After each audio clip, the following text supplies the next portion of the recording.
सबसे बड़ी खबर के साथ जो कि जम्मू कश्मीर से है, जहां संडे मार्केट के पास में ग्रेनेड अटैक किया गया है और इस अटैक में आपको बता दें कि 12 से ज्यादा लोग जख्मी बताए जा रहे हैं, जिन्हें अस्पताल में भर्ती किया गया है। संडे मार्केट के पास में ये ग्रेनेड अटैक हुआ है, तो घाटी को दहलाने की कोशिश लगातार यहां की जा रही है आतंकियों की ओर से। बिल्कुल, और ये बड़ी खबर, इस पे हमारे संवाददाता एहरावत जुड़ गए। एहरावत, ये बहुत बड़ी खबर, 5 लोग घायल हो जाते हैं। जम्मू कश्मीर के श्रीनगर में ग्रेनेड अटैक होता है। पिछले कई दिनों से हम देख रहे हैं लगातार टारगेट किलिंग की जा रही है और ये हमने रुकने का नाम नहीं ले रहे हैं। जी हाँ, बिल्कुल। जहां हमने कल देखा किस तरह से लगातार ऑपरेशन दिन भर चलता रहा, इससे पहले हमने देखा किस तरह से नॉन लोकल्स को टारगेट किया जा रहा था लगातार बैक टू बैक, जितने भी अटैक्स हुए कश्मीर घाटी में, कश्मीर से बाहर। उसके बाद हमने कल देखा किस तरह से एक ऑपरेशन जो चलाया गया था अनंतनाग में, जहां 2 आतंकियों को ढेर कर दिया गया। उसके कुछ ही ठीक समय बाद हमने श्रीनगर खानियार के अंदर भी देखा, जहां एक आतंकी को ढेर कर दिया गया। लेकिन उसके कुछ समय के बाद अभी संडे मार्केट श्रीनगर में जो है, जहाँ के पब्लिक गैदरिंग एरिया है, वहां पे ग्रेनेड अटैक किया गया हो, जिसमें 5 सिविलियन जो है वो इंजर्ड हुए अभी तक। और फिलहाल एरिया को कोऑर्डिनेट सर्च ऑपरेशन में लिया गया है सुरक्षा एजेंसीज ने। जी बिल्कुल एहरावत, आप लगातार जिस तरीके से बता रहे हैं, लेकिन सबसे बड़ी बात यह है कि पिछले कुछ दिनों में टारगेट किलिंग लगातार बढ़ती गई है। इसको लेकर किस तरीके से सेना तो हम देख ही रहे हैं कि काम कर रही है, आतंकियों को ढेर कर रही है। कल भी बड़े ऑपरेशन को इंप्लीमेंट किया गया, अभी और किस तरीके के एक्शन लिए जा रहे हैं? जी हाँ, जहां हमने पहले ही देखा, इंटेलिजेंस बेस्ड एजेंसी से पहले ही कहा था कि पाकिस्तान जैसे कुछ ऐसे टेररिस्ट ऑर्गेनाइजेशन से जहां से वो पहले से ही इस तरह की प्लानिंग कर रहे हैं कि कहीं ना कहीं फोर्सेस को वो हिट करे। लेकिन उसके बाद हमने देखा किस तरह से कश्मीर घाटी में पहले से ही high alert line of control areas के साथ साथ बाकी टाउन्स पे भी जो हो बरतने के लिए कहा गया था। लेकिन उसके ठीक समय बाद हमने देखा किस तरह से ग्रेनेड अटैक हुआ। तो इसके साथ ही हम देख सकते हैं किस तरह से पूरे एरिया को सुरक्षा एजेंसी ने कोऑर्डिनेट सर्च ऑपरेशन में ले लिया है। जितने भी इस एरिया के आने और जाने वाले रास्ते हैं, उनको सुरक्षा एजेंसीज ने कॉर्डन ऑफ किया है और बड़े पैमाने पे अटैकर्स की जो है अभी तलाशी जो है चल रही है। जी बिल्कुल बिल्कुल एहरावत, जिस तरीके से आप लगातार ये जानकारियां दे रहे हैं, नजर बनाए रखिए, आपसे हम जानकारी लेते रहेंगे। फिलहाल हमारे साथ जुड़ने के लिए आपका बहुत बहुत शुक्रिया।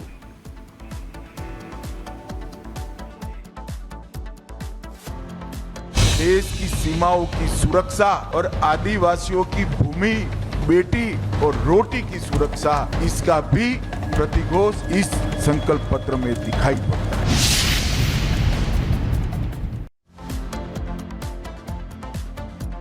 और इसी बीच आपको अगली बड़ी खबर बता दें, रांची में गृह मंत्री अमित शाह का बड़ा ऐलान यूसीसी को लेकर। दरअसल अमित शाह कहते हैं कि झारखंड में यूनिफॉर्म सिविल कोड जरूर आएगा, उसे कोई रोक नहीं सकता, लेकिन आदिवासी समुदाय के लोग यूसीसी से बाहर रहेंगे, बाहर रखा जाएगा उन्हें। रांची में गृह मंत्री अमित शाह का ये बड़ा ऐलान, झारखंड में यूनिफॉर्म सिविल कोड जरूर आएगा, यूनिफॉर्म सिविल कोड को कोई रोक नहीं सकता, यूनिफॉर्म सिविल कोड से आदिवासी समुदाय को बाहर रखेंगे। ये अमित शाह ने मुख्य तौर पर बातों का जिक्र किया जब आज संकल्प पत्र जारी किया जा रहा था और ये बताया जा रहा था कि झारखंड में बीजेपी की सरकार आती है तो कैसे युवाओं को 5 लाख रोजगार दिए जाएंगे। इसके अलावा महिलाओं को सशक्त करने के लिए काम किया जाएगा, गरीबी रेखा में जो लोग हैं उनको गरीबी रेखा से बाहर निकालने की तरफ काम किया जाएगा, ये ध्यान रखा जाएगा, भ्रष्टाचार पर रोक लगेगी। तमाम बातों का जिक्र करते हुए अमित शाह ने कहा कि झारखंड में यूसीसी जरूर आएगा, लेकिन आदिवासी समुदाय के लोगों को डरने की जरूरत नहीं है, क्योंकि उन्हें यूनिफॉर्म सिविल कोड से बाहर रखा जाएगा और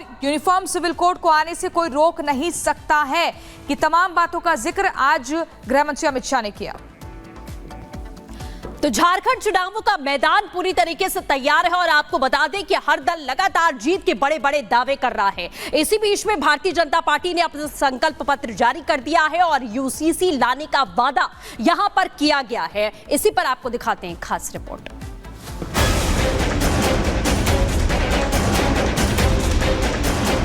हेमंत बाबू, झारखंड में यूसीसी जरूर आए, हमारी सरकार झारखंड में यूसीसी लाएगी।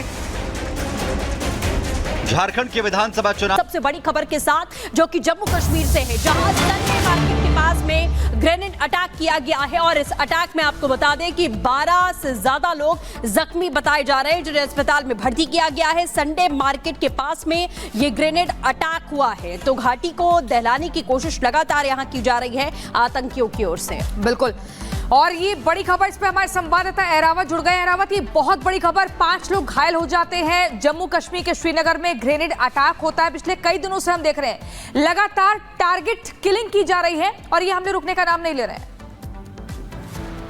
जी हाँ, बिल्कुल। जहां हमने कल देखा किस तरह से लगातार ऑपरेशन दिन भर चलता रहा, इससे पहले हमने देखा किस तरह से नॉन लोकल्स को टारगेट किया जा रहा था लगातार बैक टू बैक जितने भी अटैक्स हुए कश्मीर घाटी में, कश्मीर से बाहर। उसके बाद हमने कल देखा किस तरह से एक ऑपरेशन जो चलाया गया था अनंतनाग में, जहां 2 आतंकियों को ढेर कर दिया गया। उसके कुछ ही ठीक समय बाद हमने श्रीनगर खानियार के अंदर भी देखा जहां एक आतंकी को ढेर कर दिया गया। लेकिन उसके कुछ समय के बाद अभी संडे मार्केट श्रीनगर में जो है, जहाँ के पब्लिक गैदरिंग एरिया है, वहां पे ग्रेनेड अटैक किया गया है, जिसमें 5 सिविलियन जो है वो इंजर्ड हुए अभी तक। और फिलहाल एरिया को कोऑर्डिनेट सर्च ऑपरेशन में लिया गया है सुरक्षा एजेंसीज ने।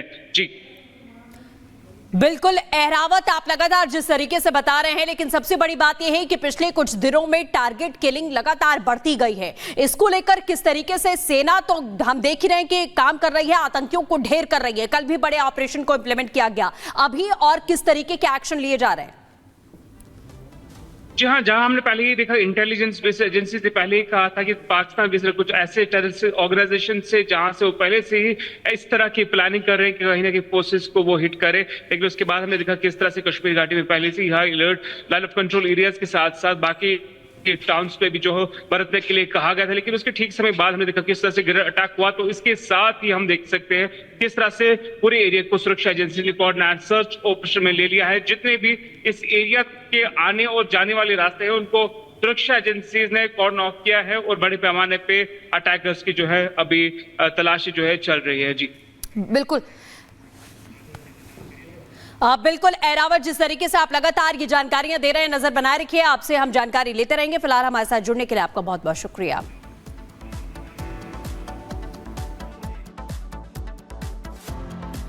देश की सीमाओं की सुरक्षा और आदिवासियों की भूमि, बेटी और रोटी की सुरक्षा, इसका भी प्रतिघोष इस संकल्प पत्र में दिखाई पड़ता है।